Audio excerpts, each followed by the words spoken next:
Hello friends, આજે આપણે દૂધીના મુઠિયા વાળવાની ઝંઝટ વગર દૂધીમાંથી એકદમ નવી બે રેસીપી બનાવીને તૈયાર કરીશું, જે કોઈ પણ આસાનીથી બનાવી શકે છે, જેમાં તમારે રોટલીની પણ જરૂર નહીં પડે અને શાકની પણ જરૂર નહીં પડે.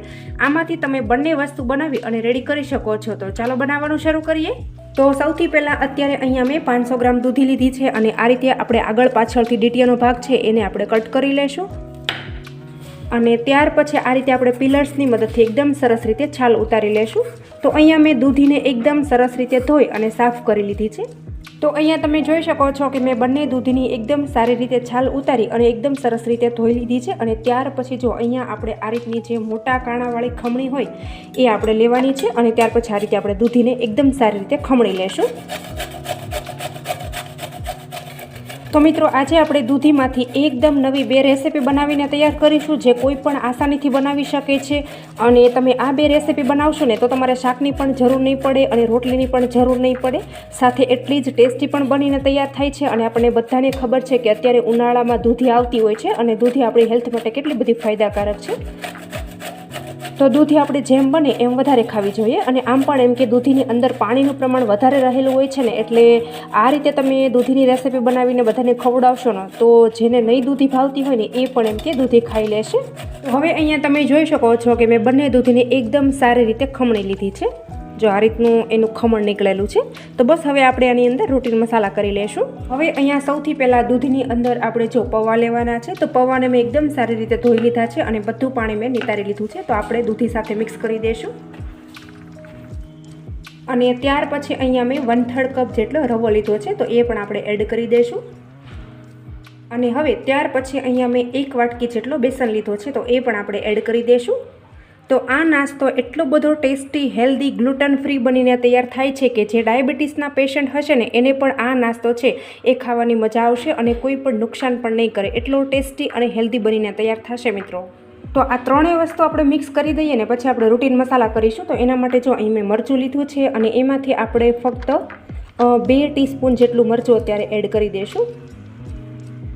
અને ત્યાર પછી અહીંયા મેં 1 ટીસ્પૂન જેટલો ગરમ મસાલો લીધો છે.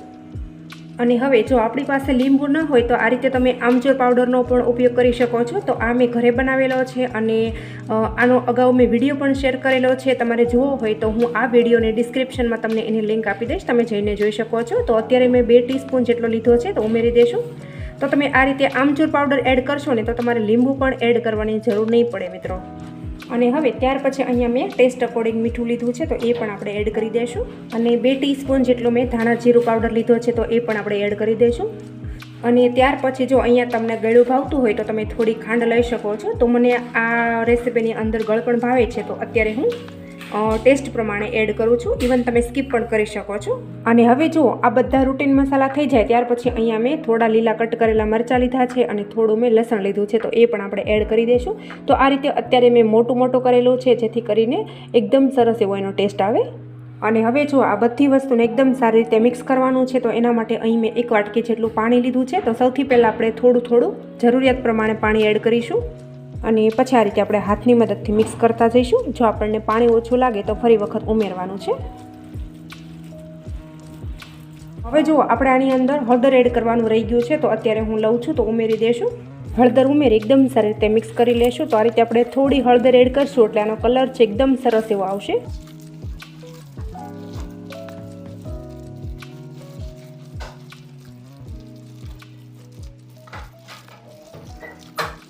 તો અહીં તમે જુઓ, મેં એકદમ સારી રીતે મિક્સ કરી લીધું છે અને એની કન્સિસ્ટન્સી તમે જોઈ શકો છો મેં કઈ રીતની રાખેલી છે. તો જો અહીંયા આપણે વધારે પડતી પતલી પણ નથી રાખવાની અને વધારે પડતી ઘટ્ટ પણ નથી રાખવાની. બસ બિલકુલ આ રીતનું આપણે આ મિશ્રણ બનાવીને રેડી કરવાનું છે. તો બસ હવે આપણે આગળની તૈયારી કરી લઈશું. અને હવે જુઓ, આ જે મિશ્રણ છે એને આપણે આ રીતે સાઈડમાં કરી દઈશું. અને આપણે કોઈ પણ એક ઇડલીનું મોલ્ડ લેવાનું છે. તમારી પાસે ઇડલીનું મોલ્ડ ન હોય તો તમે અહીંયા ડીશનો પણ ઉપયોગ કરી શકો છો. અને ત્યાર પછી આ મોલ્ડની અંદર આપણે આ મિશ્રણ છે એકદમ સારી રીતે આ રીતે ભરી દઈશું. તો અહીંયા હું તમને દૂધીમાંથી બે રેસીપી બનાવીને દેખાડીશ. તો વિડીયોને તમે પૂરેપૂરો જોજો. તો તમને કદાચ એવું થતું હશે કે હું આ રીતે મોલ્ડની અંદર આ મિશ્રણ ભરું છું તો ઇડલી બનાવું છું, પણ ના, આજે આપણે ઇડલી નથી બનાવતા. એકદમ નવી એક રેસીપી બનાવીને રેડી કરીશું.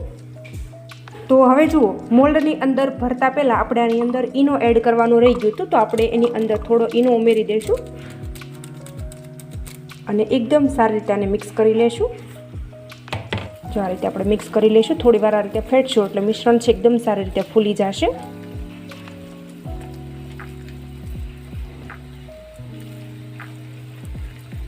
તો આ રીતે તમારી પાસે જો ઈનો ન હોય તો તમે અહીંયા બેકિંગ સોડાનો પણ ઉપયોગ કરી શકો છો.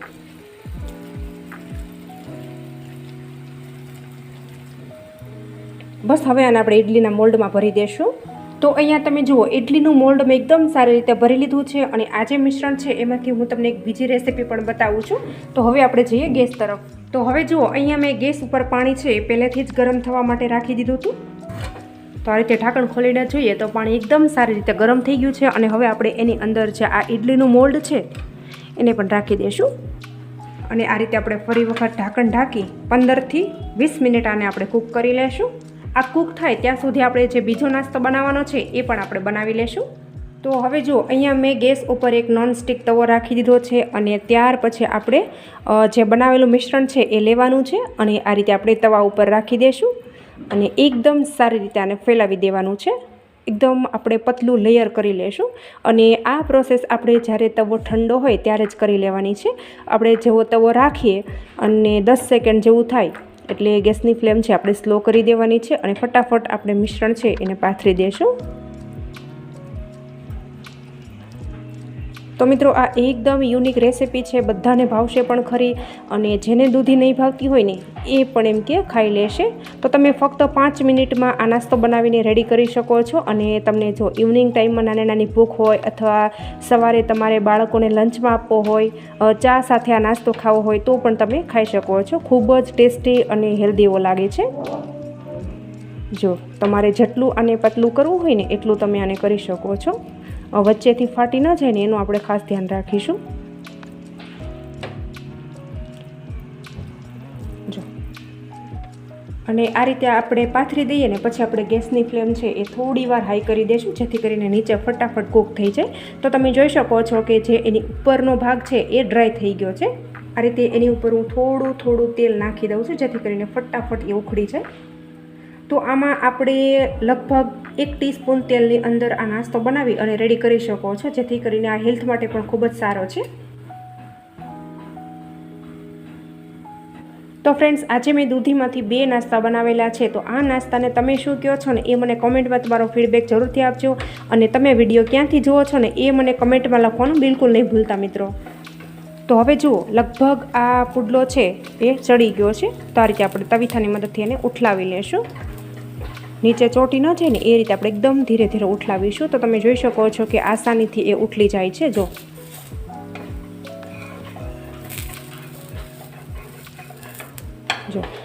અને ત્યાર પછી આ રીતે આપણે ફ્લિપ કરી દઈશું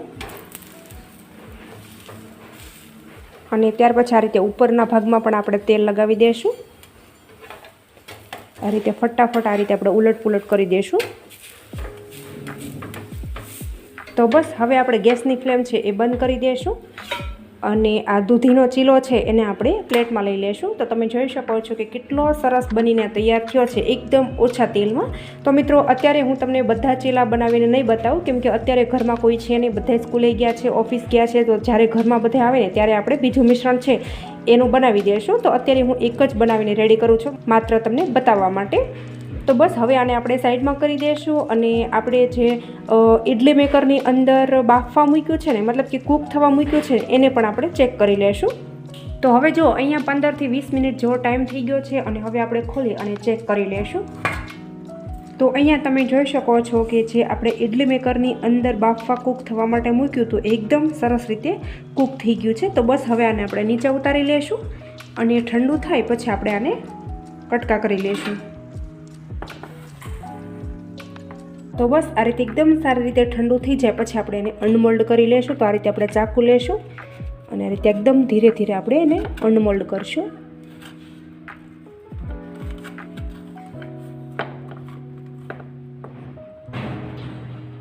તો જો તમે જોઈ શકો છો કે કેટલું સારી રીતે અનમોલ્ડ થઈ ગયું છે અને એકદમ પરફેક્ટ આ ચડી પડી ગયું છે.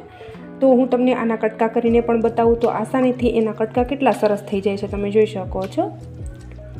તો જો હવે તમારે ગમે ત્યારે દૂધીના મૂઠિયા બનાવવા છે અને તમને મૂઠિયા વાળવામાં પ્રોબ્લેમ પડે છે તો તમે આ રીતે કરી શકો છો. ખૂબ જ પોચા રૂ જેવા બને છે અને સાથે જ એટલા બધા હેલ્ધી બને છે ને કે વાત જ ના પૂછો. અને આમાં કોઈ પણ પ્રકારની ઝંઝટ પણ લાગતી નથી અને આસાનીથી બની જાય છે. તો જો મેં અત્યારે આ રીતે દૂધીના મૂઠિયા અને બીજી રેસીપી છે એ દૂધીના ચીલા બનાવીને રેડી કરેલા છે. જો તો હવે જો અહીંયા આપણે એક સરસ એવો વઘાર કરી લઈશું. તો એના માટે મેં તેલ ગરમ કરી લીધું છે. એની અંદર આપણે રાઈ નાખી દઈશું, જીરું નાખી દઈશું અને મીઠા લીમડાના પાન અને મરચાં નાખી હલાવી એકદમ સારી રીતે આપણે મિક્સ કરી લઈશું. તો જો તમે જોઈ શકો છો કે કેટલા સરસ આપણા દૂધીના મૂઠિયા ઇન્સ્ટન્ટ બનીને તૈયાર થઈ ગયા છે. તો આ મૂઠિયામાં આપણે મૂઠિયા પણ વાળવાની ઝંઝટ નથી અને એક જ મિશ્રણમાંથી આપણે 2 રેસીપી એકદમ સરસ એવી બનાવીને રેડી કરી છે. તો તમે ક્યારે આ રીતે ન ટ્રાય કર્યા હોય ને તો એક વખત આ રીતે જરૂરથી ટ્રાય કરજો. એકદમ હેલ્ધી ગ્લુટન ફ્રી બનીને તૈયાર થાય છે મિત્રો. તો હવે જુઓ મિત્રો, તમને મારી આજની આ દૂધીમાંથી એકદમ નવી 2 રેસીપી બનાવવાની રીત કેવી લાગીને એ મને કોમેન્ટમાં તમારો ફીડબેક જરૂરથી આપજો. અને આ રેસીપી વધુમાં વધુ શેર કરજો અને ચેનલ ઉપર નવા હોય તો ચેનલને સબસ્ક્રાઈબ કરી દેજો. Thank you.